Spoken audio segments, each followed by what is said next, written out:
ఆంధ్రప్రదేశ్ రాజకీయాల్లో పండగ పూట ఒక్కసారిగా వేడి పెరిగింది. సంక్రాంతి సంబరాల్లో మునిగిపోయిన రాష్ట్ర ప్రజలకు మరియు ప్రభుత్వానికి కేంద్రం మంత్రి నిర్మలా సీతారామన్ చేసిన వ్యాఖ్యలు కోలుకొని షాక్ ఇచ్చాయి. ముఖ్యంగా ముఖ్యమంత్రి నారా చంద్రబాబు నాయుడు నేతృత్వంలో కూటమి ప్రభుత్వం రాష్ట్ర ఆర్థిక పరిస్థితిని గాడిలో పెట్టేందుకు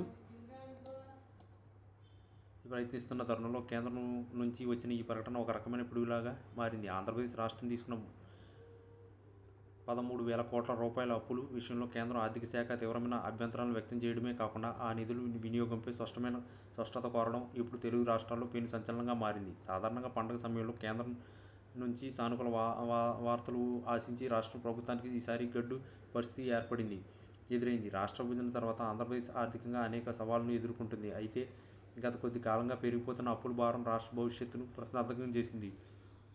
సరిగ్గా పండగ రోజు ఈ 13,000 కోట్ల అప్పులు అంశాన్ని నిర్మలా సీతారామన్ ప్రస్తావించడం వెనుక పెద్ద రాజకీయ వ్యూహం ఉందా, లేక ఇది కేవలం పరిపాలనపరమైన రాజకీయ ప్రక్రియ అన్న చర్చ మొదలైంది. చంద్రబాబు నాయుడు తన అనుభవంతో రాష్ట్రాన్ని ఆర్థిక సంక్షోభం నుంచి గట్టెక్కిస్తారని భావిస్తున్న తరుణంలో కేంద్రం ఇలాంటి కోరికలు పెట్టడం గమనార్హం. ఈ అప్పులు ఏ ప్రతిపాదికను తీసుకున్నారు మరియు వాటి ఏ పథకాలకు మళ్లించారు అనే విషయంలో కేంద్రం పక్కా లెక్కలను కోరుతుంది. ఒకవేళ ఈ అప్పులకు సరైన వివరణ ఇవ్వకపోతే భవిష్యత్తులో కేంద్రం నుంచి అందే నిధుల్లో కోత పడే అవకాశం ఉందని సంకేతాలు వెలువడుతున్నాయి. తెలుగుదేశం పార్టీ వర్గాల్లో ఈ పరిణామం తీవ్ర కలకలం రేపుతుంది. అప్పుల విషయంలో పారదర్శకత లేదని కేంద్రం భావిస్తుండడం వల్ల రాష్ట్ర ప్రతిష్ట దెబ్బతినే ప్రమాదం ఉంది.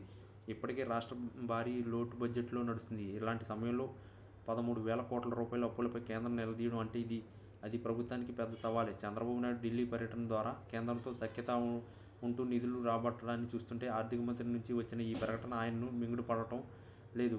పండగ పూట ఇంటికి వచ్చిన చుట్టాల్లా కాకుండా ఈ అప్పుల వార్త ఒక చేదు గుళికలా మారింది. ప్రతిపక్షాలు కూడా ఈ అంశాన్ని అస్త్రంగా చేసుకుని ప్రభుత్వంపై విమర్శలు గుప్పిస్తున్నాయి. ఆర్థిక క్రమశిక్షణ లేకపోవడం వల్లే కేంద్రం ఇలాంటి కఠిన నిర్ణయాలు తీసుకుంటుందని వారు ఆరోపిస్తున్నారు. ఈ మొత్తం వ్యవహారంలో నిర్మలా సీతారామన్ వైఖరి చాలా స్పష్టంగా కనిపిస్తుంది. రాష్ట్రాలకు ఇచ్చే అప్పులు పరిమితి మరియు నిబంధనల విషయంలో కేంద్రం రాజీ పడబోదని ఆమె వ్యాఖ్యల ద్వారా అర్థమవుతుంది. ఇది కేవలం ఆంధ్రప్రదేశ్కి పరిమితమైన హెచ్చరికనా, లేక ఇతర రాష్ట్రాలకు కూడా వర్తిస్తుందా అనేది పక్కన పెడితే ప్రస్తుతానికి చంద్రబాబు నెత్తిన ఇది ఒక పెద్ద భారంలా మారింది. రాష్ట్ర అభివృద్ధి పనులు మరియు సంక్షేమ పథకాల అమలుకు నిధుల కొరత ఏర్పడే అవకాశం ఉండడంతో ప్రభుత్వం ఇప్పుడు ప్రత్యామ్నాయ మార్గాలను వెతుక్కోవాల్సిన పరిస్థితి ఏర్పడింది. పండుగ సంబరాల కంటే ఈ అప్పుల లెక్కలను సరిచేసుకోవడమే ఇప్పుడు ఏపీ ప్రభుత్వానికి మొదటి ప్రాధాన్యతగా మారింది. రాబోయే రోజుల్లో కేంద్ర రాష్ట్ర ప్రభుత్వ సంబంధాలు ఈ ఆర్థిక అంశాల చుట్టూ ఎలా తిరుగుతాయో చూడాలి.